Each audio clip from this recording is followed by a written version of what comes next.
नमस्कार।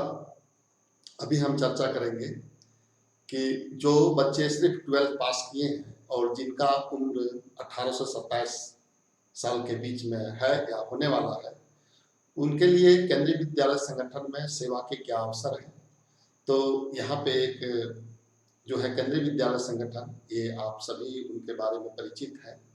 तो उन बच्चों के लिए जो जस्ट 12 पास किए हैं, पास आउट हुए हैं, जो ना ही बीएड किए हुए हैं, ना ही डीएलएड किए हुए हैं, किसी तरह का कोर्स नहीं है, वो भी केंद्रीय विद्यालय संगठन में सेवा के पात्र है। तो आइए मैं उस पोस्ट के बारे में आज चर्चा करूंगा, जिस पोस्ट का नाम है JSA, जूनियर सेक्रेटेरिएट असिस्टेंट। पहले इस पोस्ट को LDC के नाम से जाना जाता था, और ऐसे इसको छोटा बाबू भी कह सकते हैं विद्यालय का।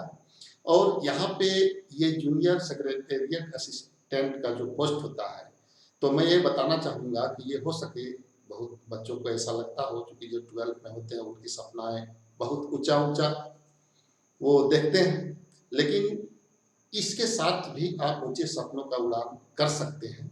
और इस पोस्ट से रिलेटेड और इसमें करियर की क्या संभावना है, आज हम आपके बीच में जय किशोर प्रसाद PGT मैथमेटिक्स केंद्रीय विद्यालय हजारीबाग आपके समक्ष बताऊंगा कि इस पोस्ट को पा करके आप आगे कैसे बढ़ सकते हैं।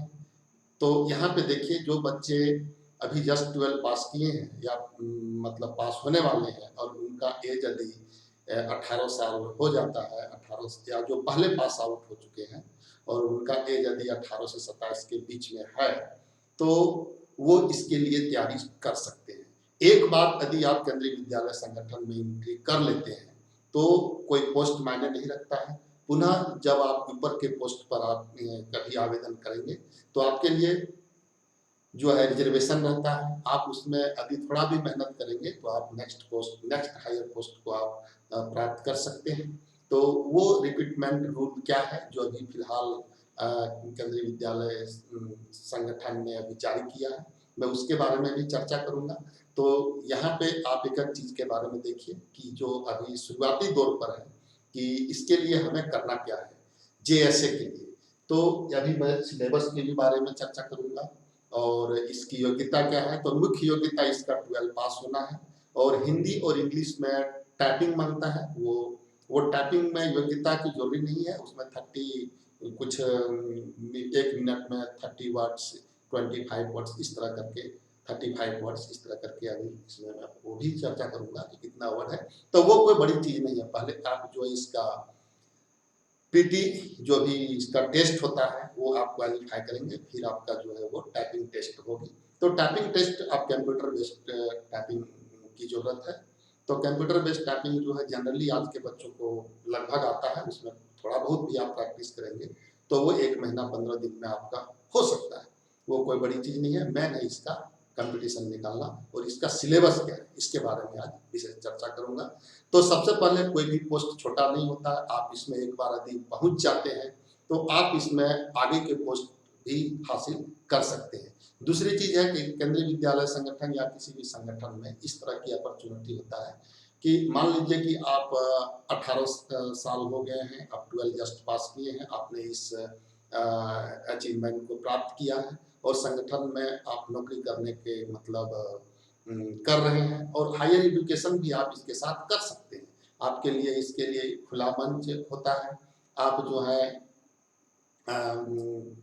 ओपन विद्यालय के साथ, ओपन यूनिवर्सिटी के साथ जो है आप ग्रेजुएशन कर सकते हैं, MA कर सकते हैं और BEd भी कर सकते हैं। आप यदि कुछ इस तरह के भी कोर्स आप यदि करना चाहते हैं जिसमें रेगुलर आपकी उपस्थिति अनिवार्य है, तो आप उसमें क्या करेंगे, इस संगठन में आप नौकरी कर रहे हैं तो आपके लिए मैक्सिमम 5 साल की जो है वो आप छुट्टी उसमें ले सकते हैं। 5 साल तक मैक्सिमम आप अब उसमें स्टडी के लिए छुट्टी ले सकते हैं। नो पे नो वर्क में आपको छुट्टी मिल जाएगी।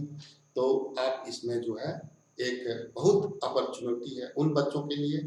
और एक सबसे बड़ा चीज है कि यदि आप 12 जस्ट पास करके इस सर्विस को प्राप्त करते हैं तो माइंडली आप जो है दूसरे कंपटीशन को तैयारी करने में ज्यादा जोर से ताकत लगा सकते हैं, क्योंकि आपके पास किसी तरह का टेंशन नहीं रहेगा, कोई आर्थिक दबाव नहीं होगी, घर से पैसे लेने की भी जरूरत नहीं पड़ेगी। आप स्वयं एक मतलब पैसा अर्न करेंगे, आपको अच्छे सैलरी मिलेगी।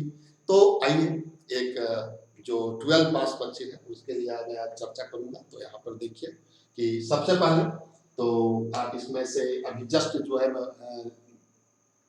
जो रिक्रूटमेंट रूल है मैं वहां से चर्चा करूंगा। तो सबसे पहले इसके लिए क्या है कि पोस्ट का नाम जेएसए है, पहले इसका नाम एमडीसी था। 12 पास जरूरी है, 18 से 27 साल होने वाला है। वैकेंसी बहुत जल्द आने वाली है। अभी रिक्रूटमेंट रूल जो है केवीएस ने चेंज कर दिया है, तो मैं अभी वो देखता हूँ कि रिक्रूटमेंट रूल जो है वो जो चेंज हुआ है उसके बारे में हम थोड़ा सा यहाँ पे चर्चा करेंगे। तो यहाँ पे देखिए ये रिक्रूटमेंट रूल है जो 20/3/2025 को ये चेंज किया गया है, कार्यालय ज्ञापन है।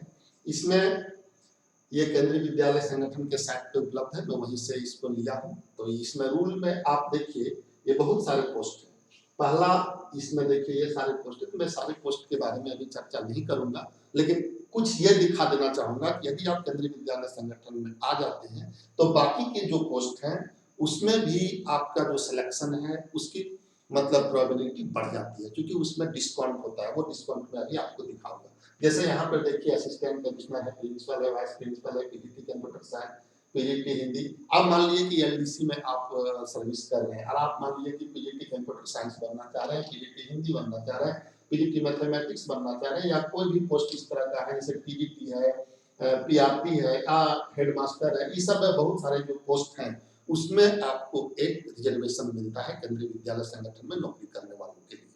तो आप डिस्टेंस एजुकेशन से आप मान लीजिए कि ये सारे जो भी क्वालिफिकेशन है जैसे ग्रेजुएशन है, बीएड है, ये सब यदि आप कर लेते हैं, पीजी कर लेते हैं, तो आप जैसे देखिए कंप्यूटर साइंस से भी आप जो है पीजीटी बन सकते हैं, पीजीटी हिंदी बन सकते हैं, इंग्लिश बन सकते हैं, मैथमेटिक्स कुछ भी बन सकते हैं। उसमें आपको क्या है, तो पहले मैं देखिए जिस जिस पोस्ट के बारे में भी चर्चा कर रहा हूँ उसके बारे में मैं विस्तृत बात बताऊंगा।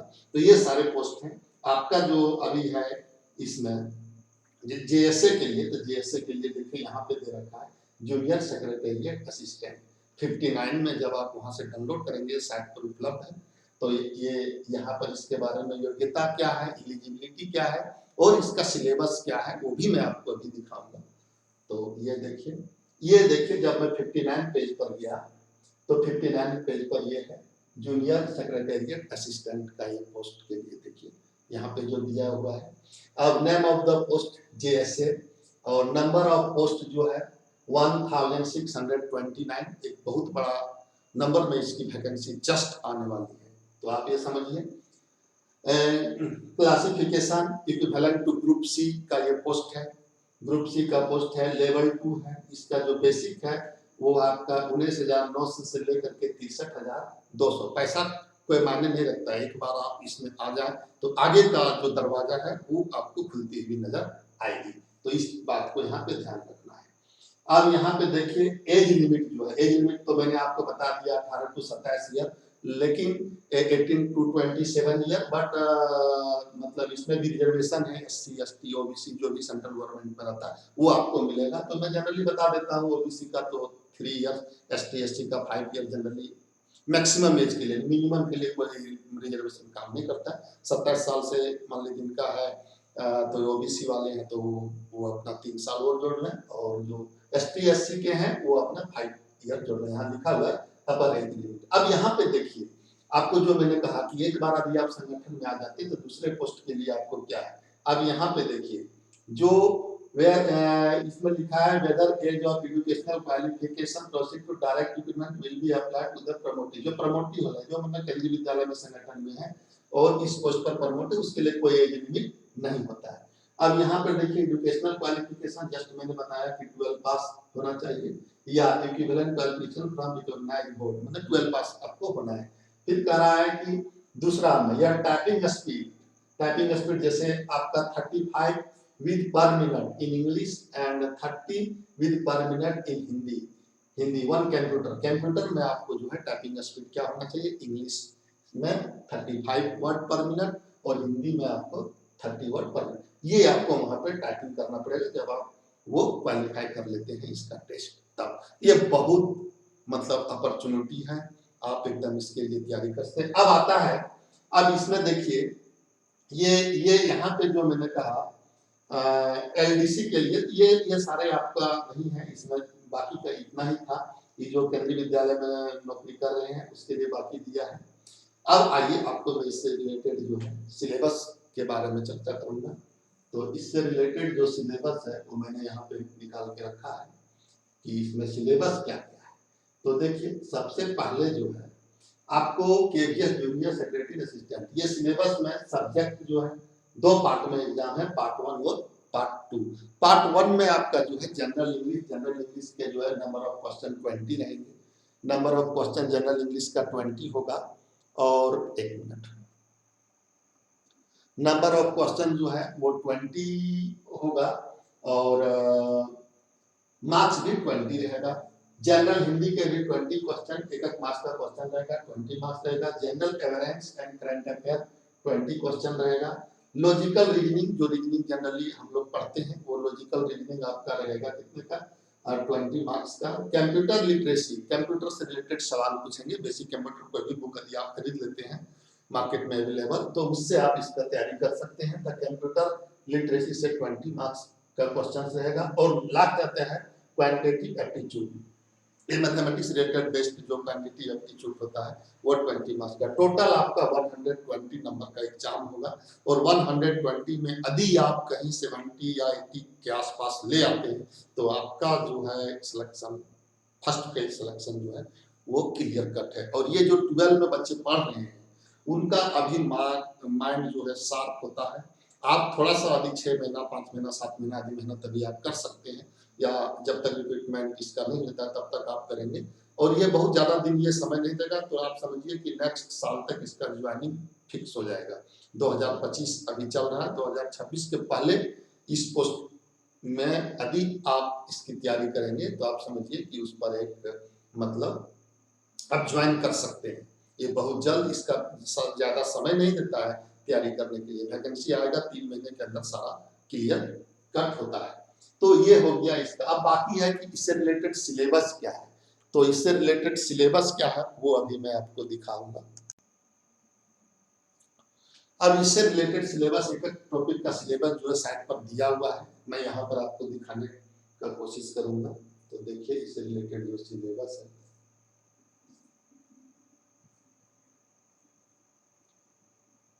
देखिए जनरल इंग्लिश का जो सिलेबस है, ये जनरल इंग्लिश का सिलेबस है।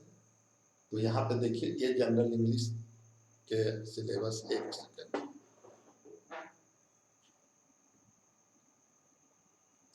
जनरल इंग्लिश में देखिए आपको क्या क्या सिलेबस दिया हुआ है। तो सबसे पहले वन वर्ड सब्स्टिट्यूशन, फिर है synonyms and antonyms, spelling error, spotting error in sentence, grammar में आपका है noun, pronoun, adjective, verb, preposition. तो यहाँ पे ये आप देखिए conjunction, use of a and the, idioms and phrases. तो ये इंग्लिश के सिलेबस है, ये आप सारा पढ़े हुए हैं, आपको खाली एक बार इसको रिवीजन करना है। यदि 12 में है तो समझिए कि ये आपका किया हुआ है। नेक्स्ट है आपका यहाँ पर हिंदी जो है, हिंदी भी बहुत आसान है, उसी तरह से है। हिंदी में आपका जो है उल्टा शब्द जिसको बोलेंगे, और ये है synonyms and antonyms, spelling error, सब उसी तरह से है। ये हिंदी में स्पेलिंग एरर क्या है कि कोई वर्ड दिया जाएगा उसमें आपको सही वर्ड वर्तनी आपको याद रखनी है। फिर है ग्रामर, इसमें भी सारा वही चीज है हिंदी और इंग्लिश में। नेक्स्ट सिलेबस आप देखिए, नेक्स्ट टॉपिक का जो सिलेबस है,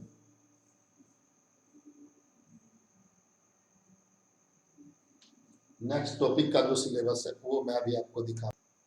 अब देखिए जनरल अवेयरनेस में क्या है, इंडियन हिस्ट्री है, इंडियन ज्योग्राफी है, इंडियन इकोनॉमिक्स है, Indian polity, constitution, scientific research, award, sport, current affair, Indian and world. तो ये जो आपका है, ये आपका लूसेंट का एक बुक आता है पतला सा, उसको आप इसमें से ये टॉपिक आपको मिल जाएगा। उधर हिंदी इंग्लिश का तो ग्रामर आपके पास होगा ही, 10th लेवल तक ही उसको पढ़ना है, इससे ज्यादा आपको पढ़ने की जरूरत नहीं है। और ये आपको इसका यदि आपको एनसीईआरटी कर पाते हैं तो बहुत अच्छा, यदि एनसीईआरटी बुक से आप नहीं कर पाते हैं, 6 to 10th का एनसीईआरटी का एक आप ऑनलाइन यदि मंगाएंगे तो एनसीईआरटी ऑब्जेक्टिव आता है, 400-500 रुपये में ऑनलाइन ऑब्जेक्टिव एनसीईआरटी का दिया रहता है। उसमें सारे ऑब्जेक्टिव, सारे चैप्टर वाइज सारे टॉपिक का इसमें मिल जाएगा, तो उससे आप तैयारी कर सकते हैं, या फिर लुसेंट का बुक आता है उससे भी आप इसको देख सकते हैं, लेकिन ज़्यादा बेहतर रहेगा एनसीईआरटी का उसको देख सकते हैं, इसमें ज़्यादा कुछ वैसा आने वाला। लॉजिकल रीजनिंग के लिए आपका जो भी इसमें बुक है, आप कोई भी एक बुक खरीद लीजिए, इसमें प्रैक्टिस मैन जरूरी रहता है। आप सभी से एक्सरसाइज से आप इसमें क्वेश्चंस को प्रैक्टिस करें, आप इसको समझ लेंगे, कोई बड़ा चीज नहीं है। जो आप 12 पास, जो भी बच्चे 12 पास किए हैं उसके लिए ये बहुत बड़ा चीज नहीं है, और इसमें से बहुत सारा चीज मैं भी डिस्कस करूंगा। और तो इसमें रीजनिंग भी आपका जो है सो कोई इसमें खास ये आपके लिए नहीं है। अब आता है आपका जाकर के कंप्यूटर लिटरेसी। तो कंप्यूटर लिटरेसी को आप जानते हैं कि कंप्यूटर लिटरेसी में कोई भी एक कंप्यूटर का बुक ले लें, तो बेसिक कंप्यूटर से जिसमें देखिए सारा इसमें जो बेसिक कंप्यूटर का चीज दिया हुआ आता है, इनपुट डिवाइस क्या है ये आपको पता है, आउटपुट डिवाइस क्या है ये आपको पता है, सारा आप पढ़ चुके हैं।